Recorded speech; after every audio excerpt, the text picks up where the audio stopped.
আমি এই চ্যানেলে তোমাদের সামনে প্রতিদিন এসএসসি এবং পিএসসি গুরুত্বপূর্ণ আপডেট বা খবরাখবর আমি আনার চেষ্টা করি। এবং আজকের ভিডিওটা একটু অন্য ধরনের। আমি আজকে ভিডিওটা তোমাদের সামনে আনতে বাধ্য হলাম, কারণ আমার এই মুহূর্তে তোমাদের হেল্পটা আমার খুবই দরকার বা প্রয়োজন। দেখো, এই হেল্পটা তোমরা তোমাদের সঠিক মতামত দিয়ে আমাকে প্রকাশ করলে খুব ভালো হয়, খুব উপকৃত হই। আমি মনে করি আমার ভিউয়ার্স, সাবস্ক্রাইবার্স, আমাকে যারা রেগুলার ফলো করো, তারা আমার ফ্যামিলির একজন সদস্য বা মেম্বার। তাই আমি আজকের যে একটা সমস্যায় আমি পড়েছি, আমি তোমাদের সামনে সেটা প্রকাশ করার চেষ্টা করছি। দেখো, আমি জানি না, মানুষের জীবনে অনেক সমস্যা, অনেক প্রশ্ন আসে, যার সঠিক উত্তর হয়তো পাওয়া যায় না। দেখো, প্রথম বলি, আমার এই জীবনে, আমার এই ব্যক্তিগত জীবনে আমি অনেকবার অনেক ঘটনার সাক্ষী হয়েছি বা আমার জীবনে ঘটেছে, যেগুলোর উত্তর আমি আজও খুঁজে পাইনি। সেরকমই একটা ঘটনার কথা আমি তোমাদের সামনে না শেয়ার করে পারছি না। প্লিজ প্রত্যেকে তোমাদের গুরুত্বপূর্ণ উত্তর বা মতামত আমাকে জানালে খুব উপকৃত হব। কারণ তোমাদের সবাইয়ের হেল্প বা সাহায্য যদি পাই, তাহলে আমি কিন্তু আমার প্রশ্নের মতো উত্তর পেয়ে যাব, আমি যেটা আছে খুঁজছি। দেখো, রিসেন্টলি 4 এপ্রিল, সম্ভবত সেদিন শনিবার ছিল, তো আমি এক জায়গাতে গিয়েছিলাম। সেখান থেকে ফিরছিলাম প্রায় প্রায় রাত্রি 10টা বাজে। আমি যেখানে থাকি, আমার যে লোকেশান, সেখান থেকে ডায়মন্ড হারবার শহরটা খুব বেশি হলে 18 থেকে 20 কিলোমিটার, কি আর হয়তো একটু বেশি হবে। তো আমি যেখানে গিয়েছিলাম সেখান থেকে বাড়ি ফিরতে অনেকটা রাত্রি হয়ে যায়। তো আমার ওই ডায়মন্ড হারবার শহরে আমার এক মানে আত্মীয় আছে। তো ভাবলাম যে আমি ডায়মন্ড হারবার ওখানে নেমে যাই, নেমে আত্মীয় বাড়ি আমি রাতটুকু কাটিয়ে আমি সকালবেলা বাড়ি ফিরে আসবো। কারণ তখন ওই সময়ে আমার বাড়ির কাছে কোনো গাড়ি পাওয়া সম্ভব হবে না। আমি এই কথা মানে ভাবলাম এবং সেই আত্মীয়কে ফোনে বললাম যে আমি যাব, কোনো সমস্যা হবে? যেহেতু আমার নিকট আত্মীয়, তারা প্রত্যেক খুশি হলো। এবং তখন আমি যখন বাস থেকে নামলাম ডায়মন্ড হারবারে, তখন ঘড়িতে প্রায় 9টা বেজে 55 মিনিট হয়েছে। এবং সেই ডায়মন্ড হারবার, যেখানে স্টেশন বাজার, আমি সেখান থেকে একটু হেঁটে একটা জায়গায় রিক্সা স্ট্যান্ড আছে, রিক্সা স্ট্যান্ড, সেখানে এখন ভ্যান চলে। এখন তো রিক্সা নেই, ভ্যান চলে।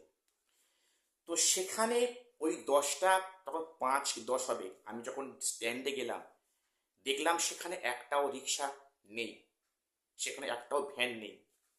আমি বাধ্য হয়ে ভাবলাম ওখান থেকে আমাকে এখনো মিনিট 20 হাঁটতে হবে, হাঁটলে পরে সেই আত্মীয়ের বাড়ি। তো আমি একা রাস্তা, সে অর্থে লোকজন বেশি নেই। তো আমাকে যে পথ দিয়ে হাঁটতে হবে, মানে একটা প্রায় ধরো মাঠের পাশ দিয়ে রাস্তা হাঁটতে হবে, একটু ভয়ও লাগছে। তো আমি ভ্যান নেই দেখে আমি কি করলাম, হাঁটা আরম্ভ করলাম। জাস্ট ওই অটো ওই যে রিক্সা স্ট্যান্ড বা ভ্যান স্ট্যান্ড থেকে 3 থেকে 4 মিনিট গিয়েছি। এবারে সেই মাঠের পাশ দিয়ে রাস্তা ধরে সেই গ্রামে আমি যাব। তো এমন সময়, রাস্তা পুরো শুনশান পরিবেশ। তো এমন সময় পিছন দিক থেকে একটি ভ্যানওয়ালা এসে হর্ন দিচ্ছে। খুব ভালো হলো, আমাকে বলছে আপনি কি অমুক জায়গায় যাবেন? উনি এক্স্যাক্টলি আমার যেখানে যাব সেই জায়গাটার নাম বলে দিলেন। তো বললাম হ্যাঁ যাব। তা আপনি কি নিয়ে যাবেন? লোকটা কিন্তু একটু বয়স্ক লোক, ভ্যান চালাচ্ছেন, দেখা যাচ্ছে বেশ বয়সের ভার। হ্যাঁ, না হলে অন্তত বয়স 60+ তো অবশ্যই হবে। এবারে উনি বললেন যে তুমি অমূল্যকের বাড়িতে যাবে তো? এক্স্যাক্টলি উনি আমার সেই আত্মীয়র নামটুকু বললেন, গ্রামের নাম প্লাস সেই আত্মীয়র নামটুকুও বললেন। ভাবলাম যে এ তো অবাক করার বিষয়। বললো আপনি কীভাবে জানলেন? বললো আরে আমি জানি জানি জানি, আপনি যাবেন কিনা বলুন তো। বললে হ্যাঁ অবশ্যই যাবো। তা ভালো। তো আমি তাকে বললাম যে আপনি যে রাতে নিয়ে যাবেন তা আমাকে কত ভাড়া, আপনাকে কত ভাড়া পে করতে হবে? উনি বলছেন যে এর আগের বারে আপনি তো দিয়েছিলেন 40 টাকা, সেটাই দেবেন। আমি এর আগের বারে গিয়েছিলাম প্রায় প্রায় বছর দেড়েক আগে। তো সেখানে সত্যি আমি 40 টাকা ভাড়া দিয়ে সেখানে গিয়েছিলাম। প্রশ্ন হচ্ছে ওই ব্যক্তি উনি কিভাবে জানলেন যে আমি 40 টাকা ভাড়া দিয়ে আমি আজ থেকে 1.5 বছর আগে সেই আত্মীয় বাড়ি গিয়েছিলাম। ভারী অবাক হয়ে গেলাম। আমার তো মানে গা হাত পা পুরো শিউরান জেগে গেছে, এমন অবস্থা। তো ভালো, বললেন হ্যাঁ যাব। তো উনি আমাকে বললেন যে তুমি এখানে সাইডে দাঁড়াও, আমি আমার ব্যাগে আমার একটা ভ্যানে ব্যাগ আছে, তোমার ভ্যানে একটা ব্যাগ আছে, আমি ব্যাগটা এক্ষুনি সামনের দোকানে দিয়ে আমি এক্ষুনি আসছি, আপনি দাঁড়ান আমি এক্ষুনি আসছি, আমি আপনাকে দিয়ে আসবো বা তোমাকে দিয়ে আসবো। বলে ওই ব্যক্তি সেই ভ্যান ঘুরিয়ে সেই ব্যাগ নিয়ে মানে পিছনে যাচ্ছে।